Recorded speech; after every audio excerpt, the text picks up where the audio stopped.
എല്ലാവർക്കും നമ്മുടെ പുതിയൊരു വീഡിയോയിലേക്ക് സ്വാഗതം. ഞാൻ ജോയ്സി.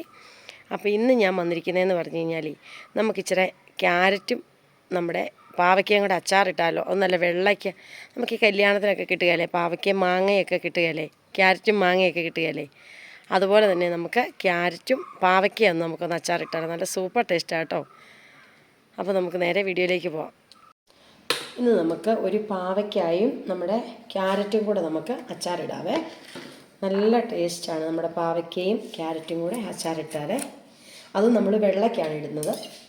നമ്മൾ മാങ്ങായും ഒക്കെ വെള്ളക്കിടുകയല്ലേ പാവയ്ക്കാക്കി എന്ന് പറഞ്ഞാൽ പിന്നെ നമ്മൾ ക്യാരറ്റും പാവയ്ക്കായും കൂടെ നമ്മൾ വെള്ളയ്ക്കുള്ള അച്ചാറാണ് ഇടുന്നത്. അതിന് വേണ്ടിയിട്ട് ഞാനൊരു 3 സ്പൂണ് നല്ലെണ്ണ ഒഴിച്ച് കൊടുക്കുവാണ്.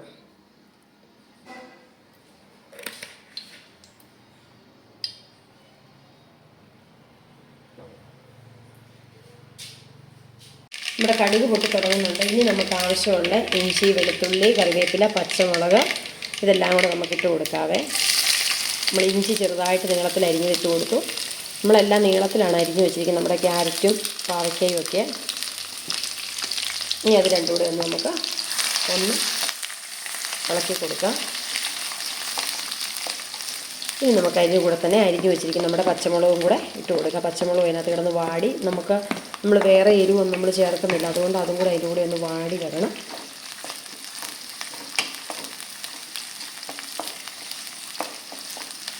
നമുക്ക് കറിവേപ്പില ചേർത്ത് കൊടുക്കാം.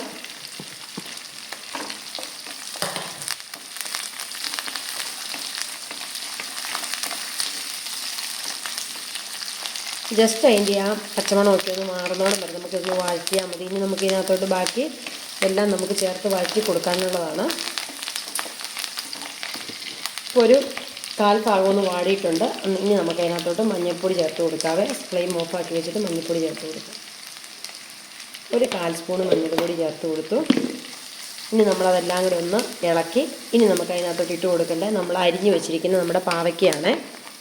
നമ്മൾ പാവയ്ക്ക ഒരു 1/4 കിലോ പാവയ്ക്ക, 250 ഗ്രാം പാവയ്ക്കയാണ് ഞാൻ എടുത്തിരിക്കുന്നത്. അത് അതിനകത്തെ പച്ചയോടെ തന്നെ കുരുവെല്ലാം കളഞ്ഞ് നന്നായിട്ട് ഞാൻ എടുത്തിട്ടുണ്ട്. അത് ഇതിനകത്തോട്ട് നമുക്കൊന്ന് ചേർത്ത് കൊടുക്കാം. ഇനി ഇതിനകത്തോട്ട് നമുക്ക് ആവശ്യത്തിനുള്ള ഉപ്പൂടെ ഇട്ടിട്ട് വേണം നമുക്ക് നന്നായിട്ട് നമ്മുടെ പാവയ്ക്ക ഒന്ന് വഴറ്റിയെടുക്കണം. പാവയ്ക്ക കയ്പ്പൊക്കെ പോകാൻ വേണ്ടിയിട്ട് ഞാൻ നമ്മുടെ പാവയ്ക്ക നല്ല ഒരു ഉപ്പ് നീരിനകത്ത് ഞാൻ അരിഞ്ഞ് ഇട്ട് അതിനകത്തൊന്ന് പിഴിഞ്ഞെടുത്തിരിക്കുന്നതായിരുന്നു. അപ്പോൾ നമുക്ക് ആ വെള്ളപ്പാവയ്ക്കാണ് ഒത്തിരി കയ്പ്പില്ല, എന്നാലും നമുക്ക് ജസ്റ്റ് ഒരു കയ്പ്പ് കാണാതിരിക്കാൻ വേണ്ടിയിട്ടാണ് ഞാൻ ഇങ്ങനെ ഇട്ടിരിക്കുന്നത്. പാവയ്ക്ക ഒന്ന് ഒരു 1/4 ഭാഗം ഒന്ന് വഴന്ന് വരട്ടെ. അപ്പോൾ ഇതെങ്ങനെ നമ്മുടെ പാവയ്ക്ക ഒരു 1/4 ഭാഗം ഒന്ന് വഴന്ന് വന്നിട്ടുണ്ട്. ഇനി നമുക്ക് ഇതിനകത്തോട്ട് നമ്മൾ അരിഞ്ഞ് വെച്ചിരിക്കുന്നത് ഇത് ഒരു 1/4 കിലോ ക്യാരറ്റുണ്ട്, അതുകൂടെ ഞാൻ അതിനകത്തോട്ടൊന്ന് ചേർത്ത് കൊടുക്കുവാണ്. അപ്പോൾ ഇവരെല്ലാവരും കൂടി ഇതിനകത്തിരുന്ന് ഒന്ന് വാടി വഴന്ന് വരട്ടെ. ഇനിയിപ്പോൾ നമ്മൾ അതിനകത്ത് പച്ചമുളക് 2-3 മുളക് നല്ലപോലെ പഴുത്തിട്ടുണ്ടായിരുന്നു, അതാണ് ചേർത്ത് കൊടുത്തിരിക്കുന്നത്. പച്ചമുളകും ഉണ്ട് അതിൻ്റെ കൂടെ, ഇച്ചിരി എരിവിനൊക്കെ വേണം. ഇനി ഇതെല്ലാം കൂടെ കിടന്ന് നന്നായിട്ട് നമുക്ക് ഇതിന് ഒത്തിരി ആവശ്യം വലിയ സാധനങ്ങളൊന്നും വേണ്ട. നമുക്ക് ഇതിനകത്താകെപ്പാടെ നമ്മളിനി ഇച്ചിരി കായപ്പൊടി മാത്രമേ നമ്മൾ ചേർക്കുന്നുള്ളൂ, വിനാഗിരി മാത്രമേ ചേർക്കുന്നുള്ളൂ. പക്ഷെ നല്ല അടിപൊളി അച്ചാറാണ്. ഒത്തിരി മുളക് മസാലയ്ക്കകത്തൊന്നും കുളിപ്പിക്കാത്തതുകൊണ്ട് നല്ല അതിൻ്റെ ആ ടേസ്റ്റും പോകുന്നില്ല, എന്നാൽ നല്ല സൂപ്പർ ടേസ്റ്റുള്ള അച്ചാറാണ്. ഇതൊന്ന് വഴറ്റിയെടുക്കാം. നമ്മുടെ പാവയ്ക്കയും ക്യാരറ്റും നന്നായിട്ടൊന്ന് വഴന്ന് വന്നിട്ടുണ്ട്. ഒത്തിരി അങ്ങ് വഴന്ന് അളിഞ്ഞു പോകരുത്. ഇനി ഞാൻ ഇതിനകത്തേക്ക് ചേർത്ത് കൊടുക്കുന്നത് 1 സ്പൂണ് പഞ്ചസാരയാണ്. ഈ 1 സ്പൂണ് പഞ്ചസാര നമ്മൾ ചേർത്ത് കൊടുക്കുന്നതെന്ന് പറഞ്ഞു കഴിഞ്ഞാൽ ആ പാവയ്ക്കയുടെ ആ ചെറിയ കയ്പ്പും ഒക്കെ ഒന്ന് മാറിക്കിട്ടും. എന്നാൽ നമ്മുടെ അച്ചാറിനൊക്കെ ഇച്ചിരി നല്ലൊരു ടേസ്റ്റാണ്. നമ്മൾ ഇതില്ല പഞ്ചസാര വേണ്ടെങ്കിൽ നമുക്ക് വേണമെങ്കിൽ ഇച്ചിരി ശർക്കര നമുക്ക് ചേർത്ത് കൊടുക്കാം കേട്ടോ. ഇനി നമ്മൾ ഇതിനകത്തോട്ട് ചേർത്ത് കൊടുക്കുക നമ്മൾ വിനാഗിരിയാണ്. ഞാനിപ്പോൾ മൊത്തം ഈ നമ്മുടെ ക്യാരറ്റും പാവയ്ക്കായും കൂടെ 1/2 കിലോ പാവയ്ക്കയും ക്യാരറ്റും കൂടി എടുത്തിട്ടുണ്ട്. അതിന് ഞാൻ ഈ കുഞ്ഞ് ഗ്ലാസ്സിന് ഇത്രയും 1/4 ഗ്ലാസ് വിനാഗിരി ഞാൻ ചേർത്ത് കൊടുക്കുകയാണ്. നമുക്കിതിനകത്ത് ഇപ്പോൾ മാങ്ങ ഒക്കെ ഇടാനുണ്ടെങ്കിൽ നമ്മളിതിനകത്ത് ചേർത്ത് കൊടുത്താൽ മതി, നമുക്ക് പ്രത്യേകിച്ച് വിനാഗിരിയുടെ ആവശ്യമില്ല. ഇതൊരു പുളിക്ക് വേണ്ടിയിട്ട് മാത്രം ഞാൻ ഒന്ന് ചേർത്ത് കൊടുക്കുന്നതാണ്. ഇനി ഇതിവിടെ ഇരുന്ന് ഒന്ന് ആ വിനാഗിരിയുടെ ആ പച്ചമണമൊക്കെ ഒന്ന് മാറി ഒന്ന് തിളച്ച് വരണം.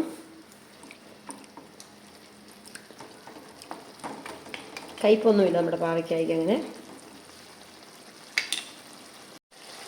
ഇനി നമുക്ക് അതിനകത്തോട്ട് കായപ്പൊടിയും കൂടെ ചേർത്ത് കൊടുക്കാവേ.